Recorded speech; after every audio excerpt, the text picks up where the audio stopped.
basic for self-rescue of the firefighters. If they got either entangled in some kind of wiring, they could free themselves and continue or get out of the building.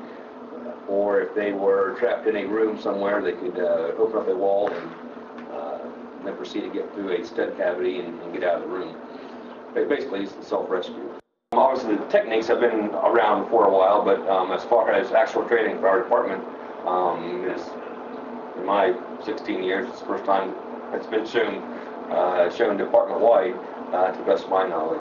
If anything, it makes you stop and think, yeah, I've done this before. Let's take a deep breath here, think about it, work my way out of it, and free yourself. So it's very, very valuable training.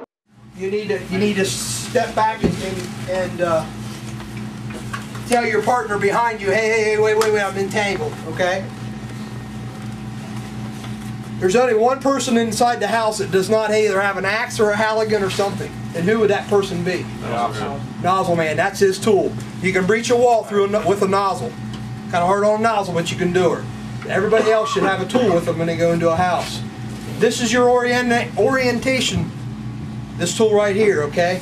Go ahead and get out. He knows he's come in. Say this is a door or whatever. He knows he's heading in that direction. This way is out. He knows this way is out. So he's crawling. He's finding where he's at. I need to get ready here. He comes on and he gets entangled in wires. Okay. First thing he does is he recognizes he's tangled in wires. He yells out, "I'm tangled in wires." Okay.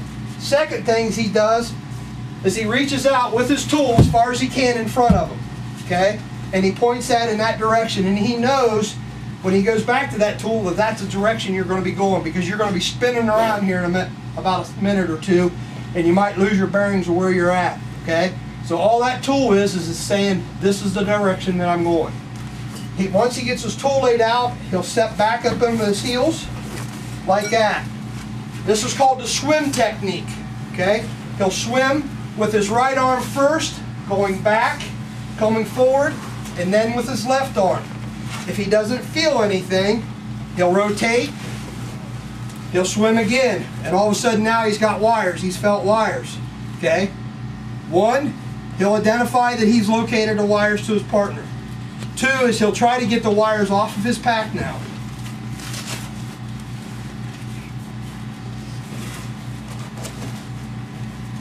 Perfect, fine. He struggles a little bit, he can't get it. He knows he's entangled in wires. This is where you need to call a mayday, okay? Mayday, mayday, mayday, firefighter Lieberger. I'm on the first floor, A side of the building, I'm entangled in wires. Start a RIP team, okay? Mayday's been heard. Now, he turns back around, he locates his tool. He knows he's in the same direction he's going, okay? He was going. Now he takes his pack off. And you're doing all this, you know, obviously still breathing air. Yes, you're still breathing air. You're in a condition where you can't take your mask off. So what everybody needs to remember too. Critical hanging on the wires there? What's that? It's not critical, no. You know you're entangled. He doesn't have to hold on to the wires if he doesn't want to. Okay. You know you're entangled, okay? And this is where, when we've talked about with FCBAs, making sure you take your straps all the way out. You know, you're going to be doing this in no viz. So if you got your straps all the way out, you know when you go to put your arms back through the armholes and the waist and strapping the waist back up, if they're all the way out, you don't have to fight with trying to get your arm through the minimized open. So that's why you always want to make sure every time you take a pack off, no matter whether you're doing it just checking a pack or whatever, you want to make sure your straps are all the way out. It's very important. So okay. Your connection to your mask is right here on your left-hand side. So you want to take your right one off first, spin around holding your pack with you. This is where everybody gets messed up who does it. If they're going to get messed up, they take and they flop their pack down. Go ahead and let it go. Like that. That's a wrong thing to do. Remember, you know your pack. You know how it is and how it's on your back. It's not on your back like that. Okay? What I have done, is when you take your pack off, this is how it is on your back, correct? I lay it right straight forward to me, down. Now I know all I got to do is turn around and my pack's back up, and this is the top of my bottle. I know it's my top of my bottle. What people get messed up in is they start flipping their bottle around, and the next thing you know, you're even more entangled. Okay, I'm entangled. This is how it was on my back, so this is how it's going to be on the floor. Follow that? It's very important. Okay?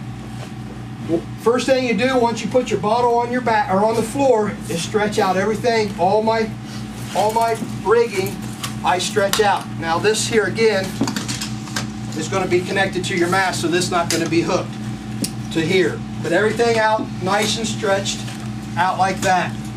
I know my pack. Okay?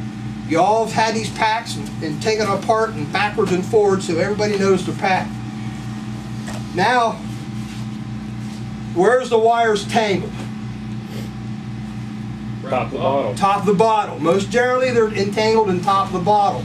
So if I look at the top of the bottle, feel for the top of the bottle, I'm going to probably find my wires. Okay? I'm not going to say I might not mess with y'all out there to get them untangled. Okay? Find your wires, work your wires around. Get your wires off. Once you have your wires off, you hold them in the air and say wires, because you got a partner behind you. And you toss them off to the side. Okay? Get them out of your way. Now, I'm not going to say your partner might not get entangled in them or not, but you want to try to get them out of his way so he can come on through right behind you. Okay? Once you do that, you make sure that there's no other wires around, then you don your pack back on. Loosening your straps all the way up, you'll be able to get your arms and everything around you back in order. With gloves on, fire gloves, it's very hard. When you do this, you need fire gloves. Okay?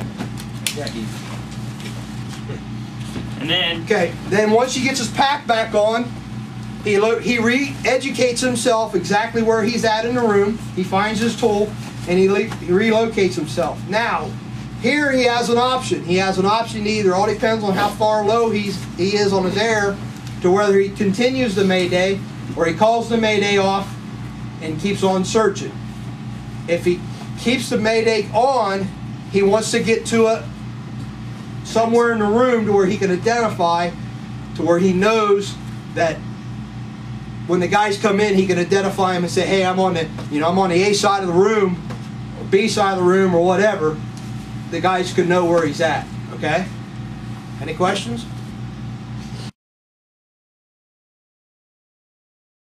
if you get into a point where you need to get that out, you're going to make a cut.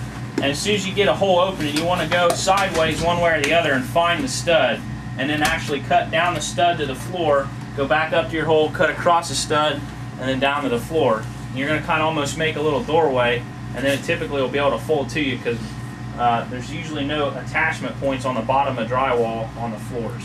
Some people screw them, but a lot of times they say they don't screw the bottom of the drywall, so that drywall will fall right to you if you cut out a section through the hole.